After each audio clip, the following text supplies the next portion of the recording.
अमृत सोहळा निमित्त सरांना शुभेच्छा देण्यासाठी जमलो आहोत. सर्वांनी सर्व गोष्टी सांगून प्रमुख मुद्दे होते ते सांगून झालेले आहेत की फक्त 1-2च मिनिटं घेता येईल. सरांनी सांगितलं की सर BSc BEd असल्यामुळे ते जास्त सायन्स आणि गणित याबद्दल सगळे बोलले, पण माझ्या मते सरांच्या इतिहासाकडे फार ओढा होता. इतिहासाचे गाणे अभ्यासक म्हणून त्यांना म्हणता येईल, कारण प्रत्येक गोष्टीचा ते असे अभ्यास करत असत.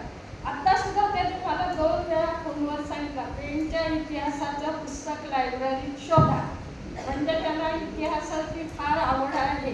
कुठलीही गोष्ट नेहमी ते पिरियड ऑब्झर्व करताना त्यांच्या कार्यक्रम ते काय करायचे, इतिहासाचा पिरियड असेल तो ऑब्झर्व करायचे, त्या शिक्षकाला बोलावून त्याच्यावर ते चर्चा करायचे आणि शिकवल्यापेक्षा अधिक माहिती ते शिक्षकांना देत होते इतिहासावर.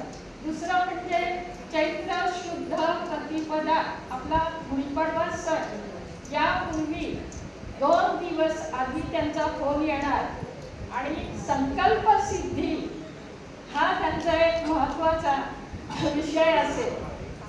वर्षभराचा संकल्प कोणता केला, मग आपण विचार करून सांगितलं अजून केला नाही तुम्हीच सुचवा. हे झालं की चातुर्मास यायचा. आषाढी एकादशीच्या पूर्वी ते नेहमी सांगायचे. मग चातुर्मासाच्या काळी काय केला संकल्प, अगदीच काय केलं नाही तर गुडभर तांदूळ काढून ठेवा, ते एखाद्या गरीब बाईला द्या किंवा तुमच्या घरात काम करणाऱ्या बाईला द्या. म्हणजे संकल्प सिद्धी हा त्यांचा प्रत्येक वेळी मेसेज असायचा. आता सुद्धा अधिक मासाबद्दल त्यांना बोलायला फारसा वेळ मिळाला नाही. अशा ह्या पटवर्धन सरांना शतशः प्रणाम आणि जीवेत शरदाः शतम्, जीवेत शरदाः शतम्.